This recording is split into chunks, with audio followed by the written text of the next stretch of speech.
Um, tips for small vegetable gardens. If you have a very small area, you can grow your vines up to use less. So you can do cucumbers up. You can do squash up, and that way it's not going this way. So you can do that in small gardens.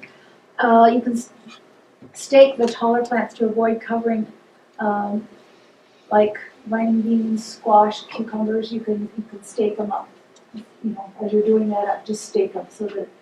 And a lot of times I've seen when they do the squash, they actually will, they make this little, hold it in, so that it's going to hold there on the plant. Yeah. Back east in Georgia, we had a guy over in South Carolina that he actually supposed to have clearance from the FCC because he get these in the plants of tomatoes. When he got about this high, he had 3 applications of chicken manure and sawdust and a mixture of stuff. He did an application about 18 inches high. He put a 5 foot or 6 foot diameter concrete reinforcing wire with a 6-inch grid, so you could reach your hand through there and pick a tomato. He put that over there. In 1980, that's So what he he was did it using. this way. His plant would grow up. He put that over there as soon as it was like this high. Yeah. Well, when I went to see him in sometime before 1982, the plant was 2 feet out of that. It was about 6 or 8 feet high. He picked a bushel of tomatoes off of there, the pinks and reds, and gave me a bushel off of one plant. He only planted 21 plants every year. Fed his whole community. The last time I saw him was just a few years ago.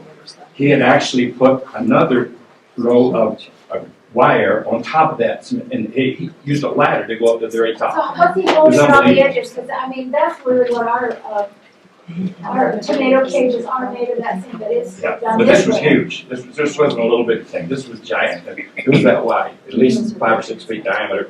And the concrete reinforcing wire comes in 5 foot widths. So his was up. He had actually added another piece, so his was up 10 feet high, and they were still going out the top. That's Georgia. Not Utah.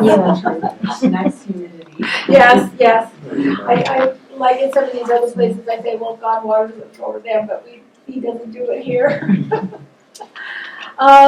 Select, if you're doing a small garden, select varieties that are smaller, and usually they have names like patio, pixie, baby, dwarf, tiny, if you want, smaller. And make sure you amend the soil and provide enough room for each plant to grow. Sometimes I've seen them, they're thinking, well, they're so tiny, we'll just put them like this. I can put 6 in just that little area. Well, by the time these things grow, they're this tall and they're this wide. And so make sure that you know how big they're going to get. So you make sure you give them enough root space and enough space up here. Okay. Easy to grow ones. I'm going to let you read them. Those are usually things that people like to start with. They're easy to grow. And